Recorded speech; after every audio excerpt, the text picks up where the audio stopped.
No conjunto numérico dos números reais, o conjunto numérico dos números reais, ele é o conjunto que vai abranger todos os outros, né? Porque os números reais, ele é o conjunto que consiste na união entre os racionais e os irracionais. Lembrando que dentro dos racionais já estão os naturais e os inteiros. Então, aqui nos números reais estarão todos os outros conjuntos que nós falamos até agora: os naturais, inteiros, racionais e irracionais. O mais interessante de se falar aqui para o conjunto dos números reais é falar sobre um subconjunto bem específico dele, que são os intervalos. Para tentar entender melhor o que é um intervalo, vamos supor que eu desenhe aqui a reta numérica, que é a representação dos números reais. Ela tem o ponto de origem zero aqui em algum lugar.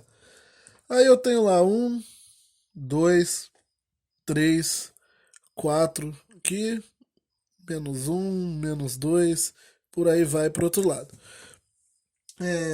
O que é um intervalo? Um intervalo é um subconjunto dos números reais que vai abranger todos os elementos que estejam entre dois limites, um inferior e outro superior. O inferior é questão numérica. Então, por exemplo, se eu quiser todos os números, o conjunto que consiste de todos os números que estão entre um e 2, eu chamo esse conjunto de intervalo, que vai do um até no 2. Então eu teria aqui o intervalo um, 2. Se eu quisesse todo o conjunto de todos que o conjunto que consiste em todos os números que estão entre o menos um e o 3, então eu estaria no intervalo menos um, 3. E aí, como os números reais eles abrangem todos os números racionais e irracionais, eu estaria falando de todos os números mesmo. Então seriam infinitos números. Todo o intervalo ele vai possuir infinitos números. Por quê? Por exemplo, se você imaginar entre o um e 2, eu tenho o 1,5, 1,7, 1,8, mas tem também 1,75, 1,725, 1445, o raiz de 2, o raiz de 3. Todos esses números estão entre um e 2 e são infinitos números que eu poderia fazer gerar aqui entre um e 2. Então, todo o intervalo, para começar, eles são conjuntos que têm infinitos elementos. E a representação de um intervalo, eu vou começar pela representação mais simples de um intervalo, é, ela vai ser dada através de colchetes. Só que existem dois tipos de colchete: o colchete aberto naquela posição normal e o colchete invertido, o colchete fechado na posição normal e o colchete na posição invertida, que nós chamamos de aberto. O que significa isso e para que nós utilizamos isso? Imagine que eu esteja falando do intervalo. Vamos colocar um intervalo aqui já para vocês entenderem com números. O intervalo que vai do um até o 4. Ou o intervalo que vai do um até o 4. Eu vou falar dessas diferenças aqui. Que intervalos são esses? Ambos são intervalos que vão pegar todos os números que existem entre um e 4. O um e o 4 são os números que nós chamamos de extremos ou limites do meu intervalo. É o limite inferior, o limite superior, ou o extremo inferior e superior. Só que esse conjunto ser fechado significa que, além deles limitarem o intervalo, eles também pertencem ao intervalo. Então, por exemplo, o intervalo que possui o conjunto aqui, que é representado por esse intervalo, teoricamente, que possui o um e o 4, ele teria o um lá como elemento dele e o 4 como o último elemento, apesar dessa ordem aqui não existir. Dentro de conjuntos não existe ordem, né? Mas só para entender. Então eu vou ter aqui infinitos elementos entre o um e 4. São infinitos, mas o um e o 4 estão dentro do conjunto. O Já esse conjunto aberto, ele indica que esses elementos eles limitam o intervalo, mas eles limitam o conjunto, limitam o intervalo, mas eles não estão dentro do conjunto. Eles só estão ali para limitar. Então, por exemplo, o 0,999999999 muito próximo do 1, ele está dentro do intervalo, mas o 1 não está dentro desse intervalo. É, essa seria aí a primeira ideia. Então, eu represento os intervalos como com colchetes, indicando onde ele começa e onde ele termina, e quando ele é fechado, indica que aquele elemento está lá dentro ou não está lá dentro quando ele é aberto. Porém, podem existir intervalos abertos, completamente fechados, completamente abertos, como podem existir intervalos semi-abertos ou semi-fechados. Por exemplo, o cara que é fechado no 1 e aberto no 4, ou aberto no 1 e fechado no 4. Isso significa o quê? Esse conjunto aqui, o 1 e o 4 limitam ele com o 1 lá dentro e o 4 não pertence ao intervalo. O de baixo já fala o contrário. O 1 e o 4 são os limites do intervalo, só que o 4 pertence a ele também e o 1 não. Essas aqui seriam as ideias de intervalos abertos e fechados, semi-aberto e semi-fechado. Segunda coisa. Uma outra coisa, costuma-se também indicar ou representar o intervalo na reta numérica. E aí, aqui eu acabei estragando, eu vou repetir aqui embaixo o 1, 4 fechado e o 1, 4. Acabei fazendo fechado de novo, hein? E o 1, 4 aberto. Que intervalos? Como assim eu posso representar um intervalo na reta numérica? Normalmente, nós indicamos onde o intervalo começa e termina na reta numérica. Tomamos algum ponto aqui para representar o zero. Vou botar só aqui em cima para não sujar demais. Aqui o 1, vou pegar lá, tem o 2, o 3 e o 4 lá na frente. Eu não preciso representar todo mundo. Então 1, 2, 3, 4. 1, 2, 3, 4 aqui. Então, digamos que eu estaria aqui com esse intervalo. Começa no 1, termina no 4. Normalmente, para representar aqui na reta, eu faço uma ondulação ou um negrito na posição onde o intervalo vai estar, para indicar que esse intervalo vai do 1 até o 4.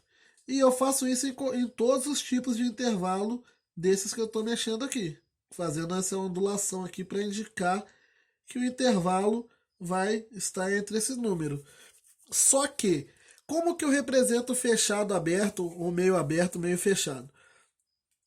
Eu uso bolinhas para indicar que ele começa no 1 e termina no 4.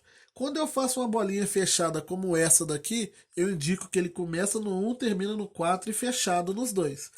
Se eu indicasse com a bolinha aberta assim, eu indico que ele começa no 1 e termina no 4 e ele é aberto dos dois lados.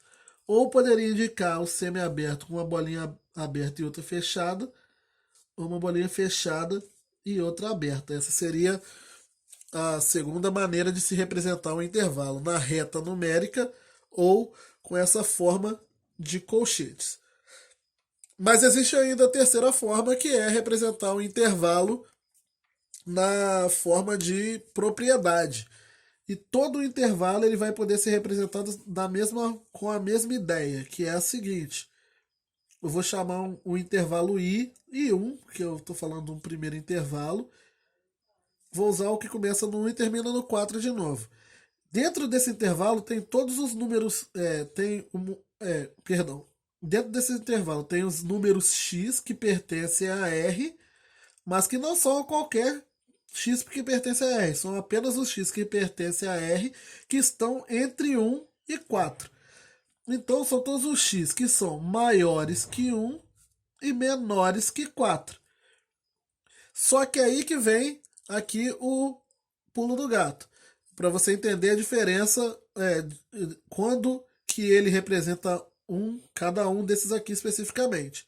Quando o intervalo está assim, maior ou menor, ou seja, todos os números que são maiores que 1 e menores que 4, esse intervalo aqui, maior e menor, eles indicam intervalos abertos.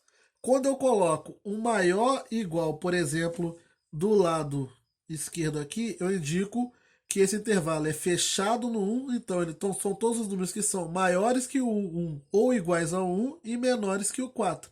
Então isso indica que são os números que são maiores que 1 o 1 e o 4, o intervalo.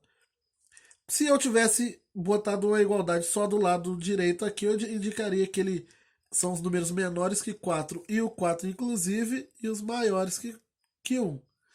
Se eu fechar dos dois lados, isso aqui me representaria esse intervalo que é fechado em ambos os lados. Essa seria a ideia de representação de um intervalo desse tipo aqui,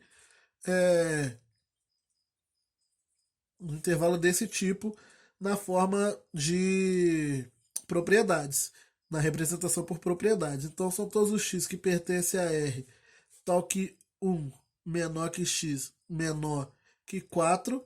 Esse intervalo aqui é o mesmo que o 1, 4. Esse intervalo aqui é o mesmo que o 1, 4 aberto em ambos os lados. Eu teria o intervalo 3 aqui. Estou botando esse índice aqui para indicar 1, 2 e 3. Para indicar que são diferentes. X pertence a R, tal que, sei lá, fechado na esquerda, aberto na direita. Esse intervalo aqui, ele é um intervalo que é fechado na esquerda e aberto na direita. E o último ali, entre esses que eu representei, seria o x pertence a R, tal que 1 menor que x menor ou igual a 4. Seria o contrário, né? Aberto na esquerda, fechado na direita. Essas são as únicas maneiras de se representar, esses são os únicos intervalos que existem? Não, existem outros intervalos que eu acabei ficando sem folha aqui para mostrar sobre, para falar sobre ele, mas vou usar um rascunho que está aqui debaixo, tá, gente? Deixa eu dobrar aqui para não me atrapalhar. Então, vamos dar sequência. Imagina o seguinte. Imagina que eu estou aqui agora com um intervalo que sejam desse tipo aqui.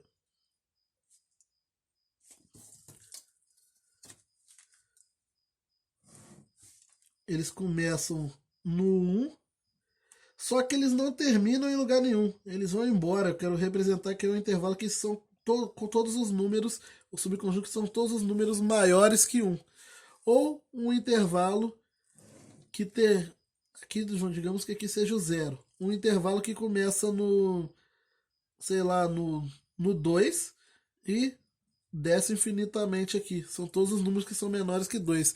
Esse tipo de intervalo são intervalos infinitos, que eles ou são infinitos para a direita, positivo, ou infinitos para a esquerda, negativo.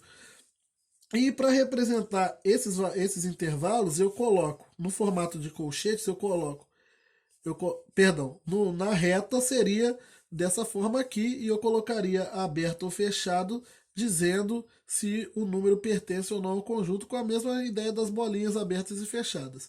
Na forma de colchete, eu colocaria, vamos supor, esse de cima seria fechado aqui na esquerda, e ele é infinito para a direita, eu colocaria um mais infinito ou só o infinito sem o mais aqui. Porque números positivos eu não preciso botar o mais na frente, né? Inclusive o mais infinito eu também não precisaria. E intervalos infinitos eles são sempre abertos, gente. Onde estiver infinito, tanto positivo quanto negativo do outro lado, vai ser sempre aberto, nunca fechado. Esse outro intervalo aqui, ele é aberto no 2 e vai para o menos infinito. Ele desce infinitamente. São todos os números que são menores que 2. Então ele é aberto no 2, só que o 2 é o limite superior dele aqui, ó. É o limite que tem em cima. E ele desce para o menos infinito do outro lado de cá. O menos infinito sempre vai estar aqui na esquerda e o mais infinito sempre na direita, na representação do conjunto. Eu poderia ter a reta toda. A representação, por exemplo, dos números reais seria o intervalo aberto no menos infinito e fechado no mais, aberto no menos infinito até o mais infinito. Esse aqui seria o conjunto dos números reais sendo representado pelo intervalo dele completo. Essa aí seria a primeira ideia. Perdão, essa aqui seria mais uma coisa que eu tinha para falar sobre intervalos. E como representar isso na forma de propriedades? Da mesma maneira, o de cima aqui seria, vou colocar um i5, né?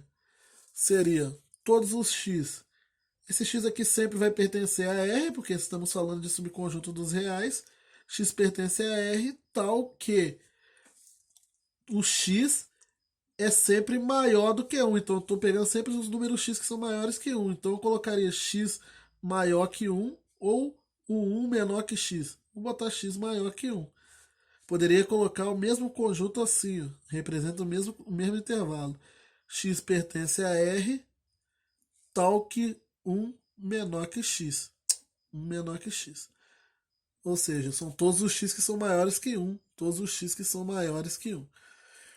E o de baixo ficaria 1 e 6. São todos os x pertencentes a R, tal que x são menores que 2. São todos os x que são menores que 2.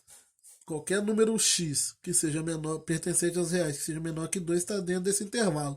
Por exemplo, quem está dentro desse intervalo aqui? O 1, menos 1, 0, menos 2, menos 3, menos 4, menos 1.500, menos qualquer coisa estaria dentro desse intervalo aqui até o 2.